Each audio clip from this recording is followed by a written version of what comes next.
The Death Mage Who Doesn't Want a Fourth Time. Chapter 11. Did you think you'd saved a beautiful girl? That day Zadorus was holding a study meeting with the young girls from the village to teach them about grasses, fruits and mushrooms that could be used for making medicine or food. Many of the race that Zadorus and her group belonged to did not place a high priority on passing on their knowledge, but she knew the importance of teaching the younger generation these things and often talked about it to the people around her, so the people of her village were likely aware as well. The reason she was only bringing girls with her was the great difference in appearance and characteristics between the two sexes in her race. Males were well suited to fighting and manual labor, while women did work that required thinking. Though this was a general rule, she had already taught the smarter men in the village enough, so she didn't bring them with her today. Of course, just because monsters weren't attacking didn't mean that she let her guard down. Zadorus herself was confident in her strength and magic, and their study meeting was happening just at the edge of the forest. Strong monsters wouldn't appear, and at this time of year adventurers shouldn't come this way either. She went that way. Shit, she's fast. Don't let her get away. However, the reason things had turned out like this was because she had let her guard down after all. They were found by a group of 5 adventurers. Be careful. She's a mage, a high-class one. Don't let your guard down. I know we let all of the others escape. If we don't catch this one, we won't make it through the winter. Zadorus had succeeded in using her magic to confuse the adventurers and allow the other girls to escape. However, she had expended too much mana in doing so, to the point that it would be difficult to defeat the adventurers if she fought them now. With that being the case, her only option was to run, but her breathing became quick, like that of a dog or a wild animal. Her heart was pounding painfully, but she couldn't do anything about it. To think that I've run out of breath already, I guess I can't win against time. As Zadorus lamented her old age, an arrow flew across just to her side. As the adventurers took aim at her, she reflexively spun her body to the right. 3 seconds later, her feet were standing on empty air. She was at the edge of a cliff. It was a small cliff on the boundary of the forest. It was a cliff of a height such that one wouldn't die by jumping off it, and one would normally be able to make a safe landing in the forest. However, this time it was fatal. Zadorus, losing her balance, hit the cliff's slope like a ball and began rolling down. She crashed into the ground and landed face down. She tried to stand up, but she couldn't put any strength into her legs and arms. Despite the fact that her life was in danger, they demanded rest and refused to obey her commands. She was already winded, but this was the effect of leaving the devil's nest. She was really feeling her age taking its toll on her. Well, this is fine. The clan will not perish just because I am gone. Her successor had already been nominated. There were reliable men. She had managed to let the young ones with the future on their shoulders escape. Considering that she had only 10 years or so remaining in her life, hadn't she done pretty well? It was probably better for her to die already, before she became any more senile than she already was. Several laughing voices and sets of footsteps came closer. It was the adventurers. From here, they would certainly finish her off and collect the magic stone and her body parts that would become raw materials. She didn't really care about this. She had done the same thing countless times herself. She hadn't gone out of her way to do so, but she had even killed adventurers in the past. She harbored no grudge against them. They should finish her quickly. Zadorus quietly stayed face down and closed her eyes, but the adventurers grabbed her legs and turned her face up. If they wanted to kill her, they could have stabbed her in the back, so why? As Zadorus thought this, she opened her eyes to see the adventurers looking down at her with vulgar smiles on their faces. Heh, I thought this while we were chasing her, but isn't she quite the pretty woman? You think so? I like mine a little more grown up. Nobody asked about what you like. What's important is whether we'll be able to sell her at a high price." Zadoris had thought that they were perhaps inspecting the materials that they would be harvesting before they killed her, but upon hearing the word "sell," she realized that this was not the case. The females of these creatures can be sold to underground slave traders for quite a lot. Thanks to that, we'll be able to take it easy during this year's winter. The adventurers hadn't been chasing her around to kill her and harvest raw materials from her, but to capture her alive and sell her to a slave trader. Zadoris opened her eyes wide. Being defeated and killed was one thing, but she wouldn't allow herself to become a sex slave and treated as a plaything until she died. "You bastards." Oh, she understands language. I suppose that's to be expected of mages. This one should sell for even more than the market price. Zadoris bared her fangs and glared at them, but the smiles of the adventurers looking down on her only widened. She mustered what was left of her strength and tried to take at least one of them down, but one of the adventurers stabbed her with a knife. "God Ahab!" Violent pain flooded through Zadoris's body. Her vision turned pure white, and she couldn't help but let out a girlish scream. "It hurts? Huh? You guys are pretty tough when it comes to dealing with pain, but this knife is a magic item with the pain up enchantment. Being cut by this knife will hurt 3 times more than usual. A little while ago, we caught a bandit, and all we had to do was give him a light cut with this knife for him to spit out where his base was." By the time Zadoris had recovered a little from the violent pain, her willpower fell along with the tears from her eyes. "Hey, I bet you've done it plenty right. With that being the case, isn't it all right to have a taste of the goods before we sell you off? If you're not careful, you're going to get scratched.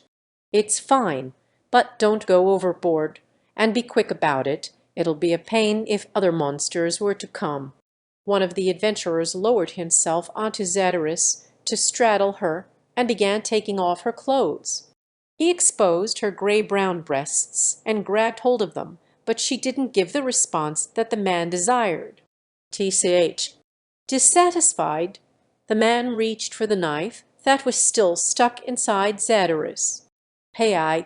Thinking that she would experience that intense pain again, Zadoris tried to scream, but Jaya, the thief that had been watching to make sure that no monsters came out of the forest, gave a hoarse grunt.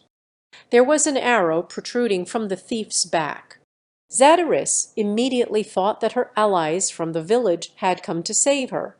It seemed the adventurers thought the same. "They've come to save her," including the man that was straddling Zadoris. The warriors among the adventurers pulled out their weapons and faced the forest. However, the robed mage gave a shout as he pulled the arrow out from the thief. "You morons! It didn't come from the forest, it's from behind us."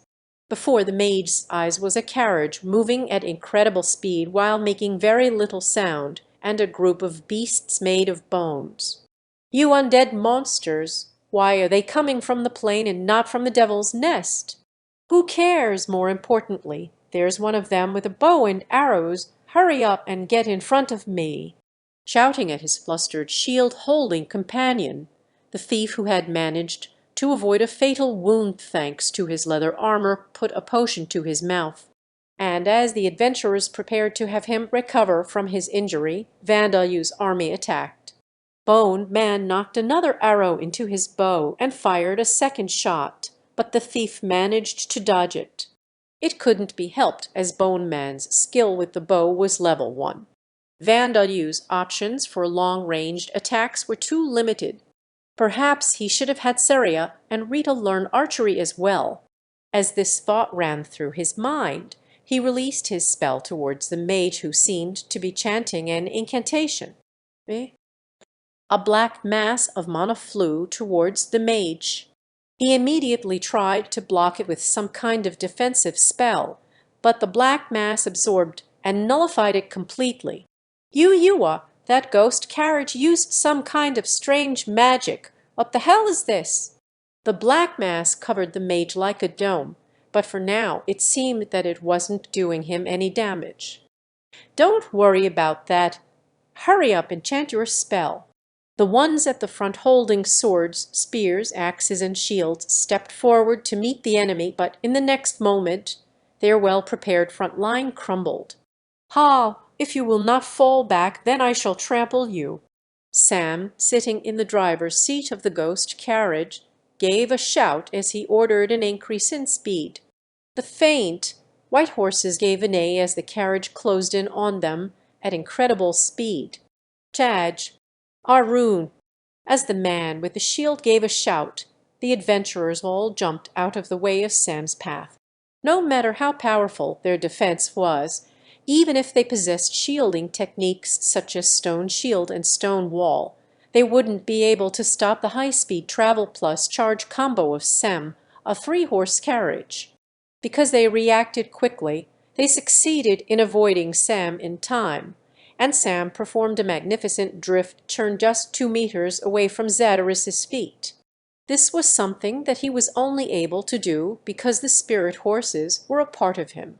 The carriage should have been shaking violently, but thanks to the impact resistance skill, everyone inside was able to remain standing with the exception of Vandalu. Bad. Duo. And as the adventurers' formation collapsed, Bone Wolf, Bone Bear, and Bone Monkey attacked. The adventurers seemed quite skilled. Each of them managed to avoid the first attack and retake their stances with their weapons ready. With Bone Bird's Talon attacks coming from above and Bone Man joining the fray after leaping out of the carriage, things weren't just looking bad for them, it was downright disastrous. What are rank 3 monsters doing outside the Devil's Nest? How the hell should I know? Single flash. Oi, how long is that support magic going to take? One of the men somehow managed to block a swing of Bone Bear's front paw that was powerful enough to break his shield. Another had his basic swordsmanship skill single brandish avoided by Bone Monkey, and the last was shouting at the mage that seemed to be taking forever to cast his support magic without turning back to look at him.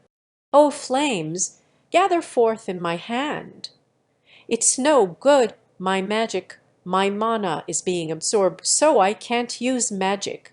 The mage was clearly chanting a spell, but every time he drew his mana forth from inside his body, it was taken away from him. That was the effect of Vandalu's magic absorption barrier. If one attempted to use magic within the barrier, the mana was stolen away before the spell could be completed. To overcome the effects of such a barrier, one must release a sheer amount of mana that the barrier simply couldn't absorb, use an anti-barrier spell, or simply move at a speed at which the barrier cannot follow him. But only a master mage would be able to overcome the barrier that Vandalu had poured an overwhelming amount of mana into. Of course, it was impossible for this mage with his current mana pool and magic. Damn it, what's with this guy? Where am I supposed to attack? On one side, the thief was fighting against Seria and Rita. Normally, the thief with inferior pure fighting ability would be at a disadvantage fighting against 2 monsters head-on. However, Seria and Rita were barely able to swing their weapons, and it was not difficult for the agile thief to avoid their attacks. But it was difficult for the thief to attack them with his dagger. If they were normal living armors, defeating them would be simple. By inserting the dagger into the gaps between the armor pieces and destroying the joint between the helmet and the torso, he would be able to separate them into pieces. Unfortunately for him, neither Seria nor Rita possessed a helmet portion. In Rita's case, the torso proportion of the armor was already separated into 2 pieces. Trying to separate the armors into pieces would be impossible, as the living high leg armor and living bikini armor were already in pieces. Where's the head? Where are the vital points? Goddamn it, Jaya! He tried to stay calm, but his companions at the front were at a disadvantage already. Their mage had been made useless. And then the bewildered thief let out a scream that sounded like a dog as Sam sent him flying like a rubber ball. The adventurers, given no chance to turn the battle back around, lay on the ground as corpses. The only casualties for Vandaleu's party were several broken bones on Bone Wolf and Bone Bear, and Vandaleu's own injury that he sustained while rolling around in the carriage. I am terribly sorry, Bakken." I said, "It's fine."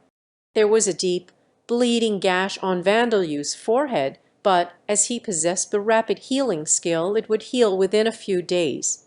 As for the broken bones, they were easily repaired, as Vandaleu had recently discovered that he can use death attribute magic to restore them. In the end, their losses were basically non-existent. Looks like I need to reflect upon my actions."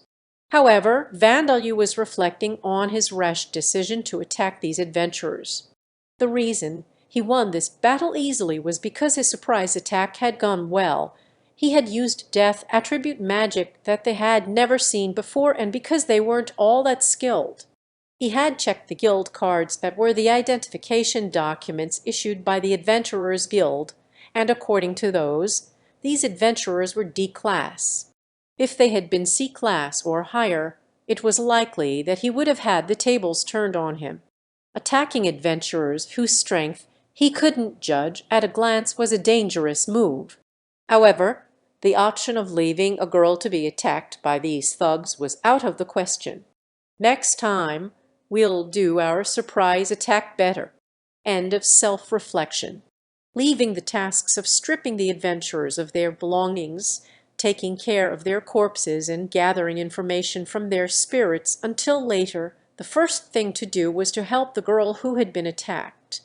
When he had used his sense life earlier, she had not been in a state where she might die soon, but she had been greatly weakened. This was where the potions that he had acquired in the dungeon that he had kept just in case came in handy. Zadorus was fully prepared to be killed at this point. It was not her allies who had killed the adventurers, but undead, so she thought that the undead would kill her next. Are you all right? So she had thought, but time passed and the undead didn't attack her. Not only that, but an infant with blood dripping from his forehead was speaking to her. She was astonished, bewildered, and fearful that this infant might be some kind of dead person's ghost. And because of the strong, stinging pain from the wound in which the knife was still inserted, she was unable to answer his question. As Vandaleu looked down at Zadorus, he thought, "Her skin color is unusual, but she is a cute girl. She seemed to be in her mid or late teenage years." Her lovely features and wet eyes made Vandaleu want to protect her. Her physical appearance was such that she would have easily been able to make a debut as an idol on Earth. Her gray-brown skin was unusual, but this was another world, after all. It might not even be considered unusual here. Even her exposed breasts. I shouldn't look at any more than that. Vandaleu quickly averted his eyes away from the girl's chest. Leaving his mental age aside, his physical body was that of an infant, so fortunately he had not yet experienced sexual desire, though it would have been fine as long as his gaze didn't become a lewd one. Well, his eyes were as lifeless as those of the undead, and his gaze instilled fear more than embarrassment and disgust. Not realizing this, Vandaleu thought that the treatment of her wound came first, and reached out for the handle of the knife. Wait, stop. But this knife was a magic item that increased the pain it inflicted. Knowing that pulling it out would cause that violent pain once more, Zadorus tried to stop Vandaleu's hand. Knowing that she was in pain, Vandaleu used death attribute magic to erase the pain that she experienced. As Zadorus was bewildered by the sudden disappearance of the pain, Vandaleu pulled the knife from her abdomen in one movement, and then he poured the third-class potion on the wound. The wound closed in a ridiculous fashion. The deep opening that pierced through her flesh closed before his very eyes to become new, smooth skin. There was not even the slightest sign that there had been a wound there. Surgically treating such a wound and the plastic surgery required to remove the scar left afterwards on Earth would take a great deal of time and effort. But on Lambda it was done by applying a single potion. In this regard, Lambda was more advanced than Earth thought Vandeleur, though he probably wouldn't have thought so if he knew just how much that third-class potion was worth. "My name is Vandeleur. Should I prepare water to wash your body and clothes to change into?" He spoke to the girl looking up at him with a dumbfounded expression. She was probably in a state of shock. It was to be expected, as she had just been stabbed by a thud and almost raped. On Earth, a female police officer would handle this kind of situation. The only females here were Darcia, whom only Vandeleur and the undead could see, and Seria and Rita, who simply appeared to be floating suits of armor, so one might not immediately assume that they were females. Therefore, by process of elimination, the only one who could offer Zatarus support was Vandeleur, though I think that I'm definitely the wrong person in the wrong place for this job. In both lifetimes on Earth and in Origin, he hadn't really interacted with members of the opposite sex, so there was no way that he could handle a delicate task like supporting a sexual assault victim. As if proving this correct, tears welled up in the girl's eyes. Her face had been wet with tears and sweat since before her wound was healed, but she appeared as if she was going to burst into tears again. "Ugh, you are." And sure enough, she burst into tears and held onto Vandeleur tightly. She was so forceful that Seria and Rita reflexively attempted to recover Vandeleur from Zadarus's arms. Vandeleur waved them down with his hand and was being hugged at her mercy. That wasn't quite right. She was much stronger than she appeared. She wasn't forceful enough to break his bones, but it was hard to breathe. Her fingernails were digging into him. It's quite painful, but it's nothing compared to the reconstruction surgery and human experiments I endured in Origin. He tried to endure it, but he really didn't have the freedom to be happy about being hugged by a cute girl. "You really saved me. You saved my life. Not only did you defeat the adventurers, but you even used a precious potion on my wound. I do not know how to thank you."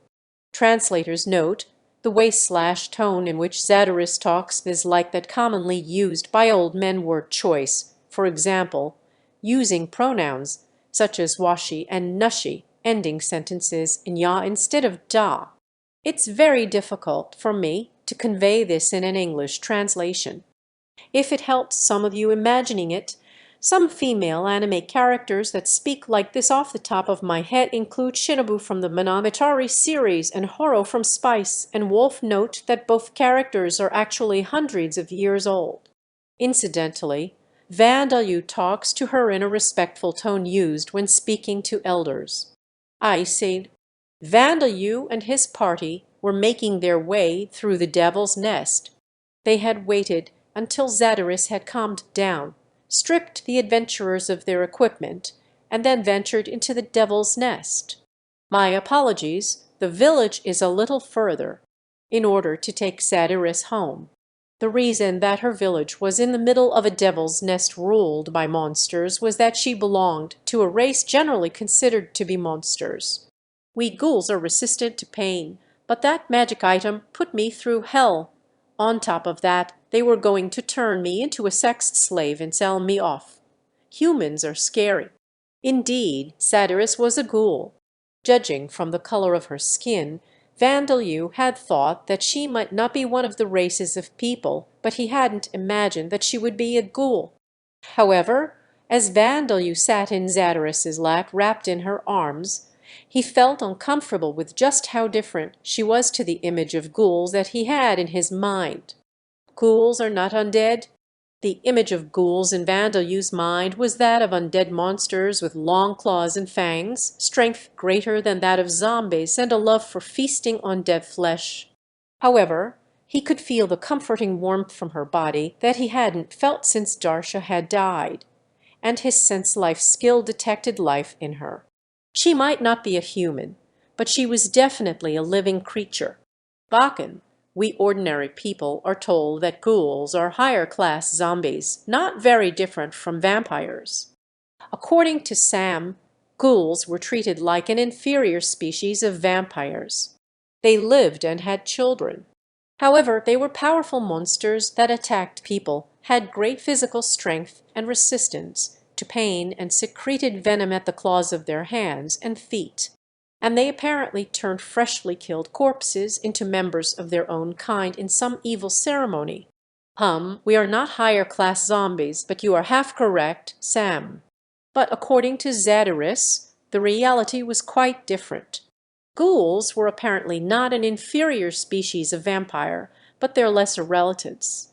To put it simply, the founder of us ghouls was the twin brother of the founder of vampires, or perhaps his younger sister. That means that ghouls are also children of the goddess Bida. But ghouls weren't mentioned in the legend that Mom told me. Well, I do not know the details, but this is something I heard from the eldest member of the generation before last. According to the legend that Vandalu heard from Darsha, Vita birthed Lamias, Silas, harpies, arachnids, centaurs, but nothing about ghouls being among those monsters. Well, it wasn't like Darsha knew everything, and it was a kind of story whose contents would differ slightly from region to region. It seemed that the ghouls of Zadaris's village believed in Zadaris's story, but that didn't mean that they were particularly friendly towards humans. Nobody would want to try to become friends with people that branded them as monsters and tried to kill them. In fact, Zadaris had killed numerous adventurers in the past and lost companions to them. But to think that they would sell me as a sex slave if I was simply going to be killed, I would have accepted it and given up. Becoming a target for the sexual desires of humans had apparently been a shocking experience for Zadaris. However, unbeknownst to her, the reality was that this kind of thing was not unusual in underground societies.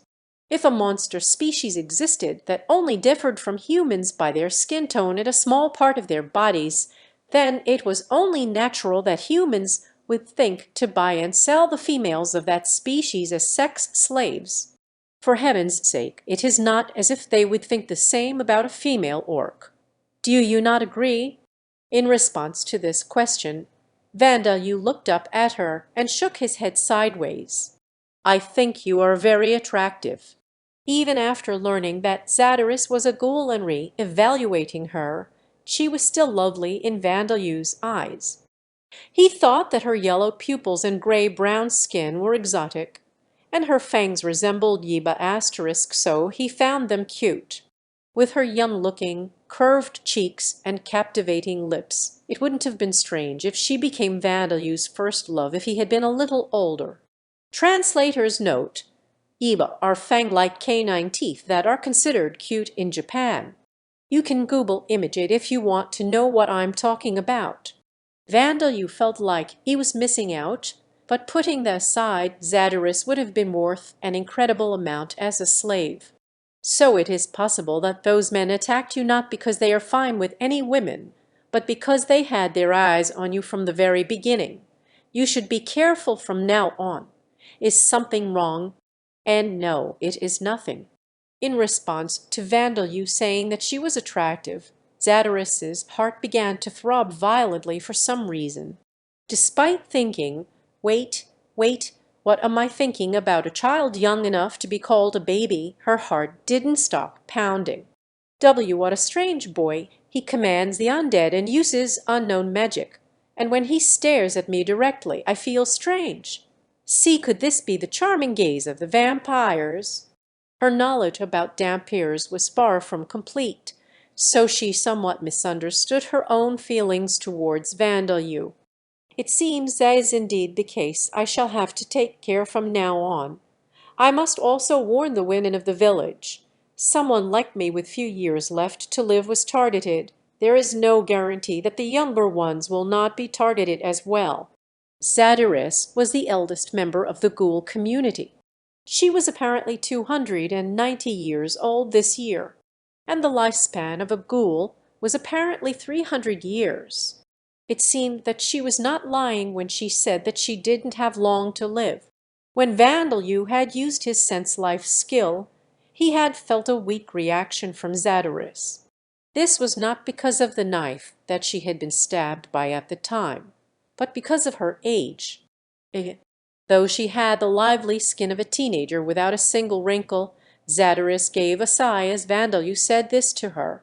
I suppose one becomes accustomed to this fact as one lives life as a ghoul.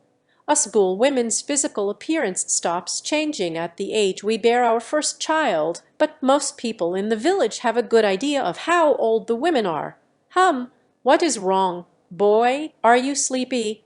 No. Vandeleur looked down and sighed, feeling disappointment in response to Zadoris's words for a reason that he himself didn't know. Is that so? In that case, I would like you to promise me something now. Would you keep the fact that I sobbed like a small girl a secret? Of course, Sam don't know as well. I don't mind. I simply obey Bakken's commands. My endless thanks. It seems that something has approached us while we were talking. Though they had been having calm conversation, Vandeleur's party was traveling through a devil's nest right now. It was inhabited by monsters in far greater density and numbers than in ordinary forests and wastelands. But as Bone Man and Bone Wolf were guarding Sam's surroundings, only a single foolish goblin had attacked them and been quickly cut down. Using sense-life as Zadoris instructed him to, he felt reactions from about a dozen human-sized or slightly larger creatures about 15 meters ahead.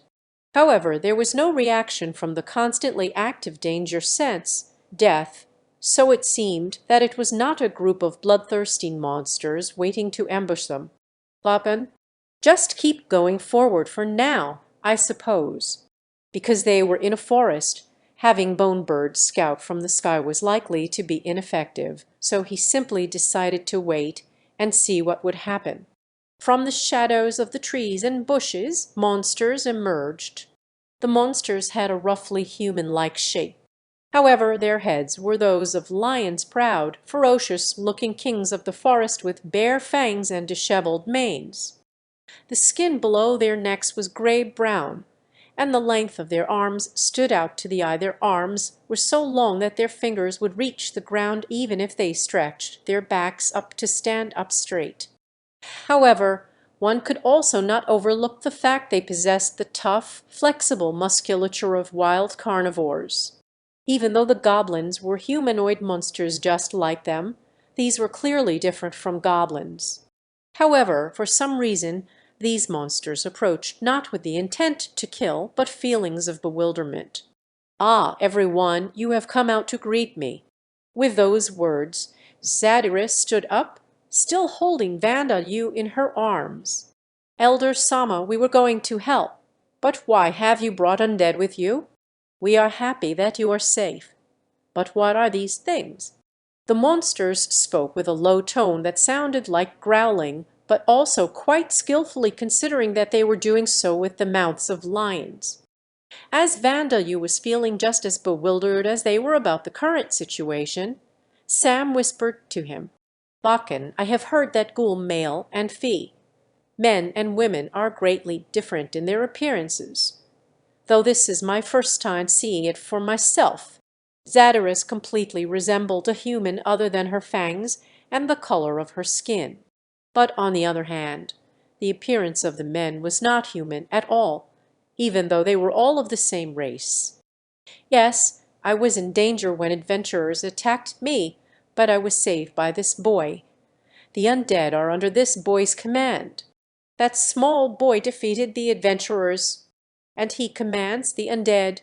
In response to Zadoris's words, the ghoul men exchanged looks of disbelief. Well,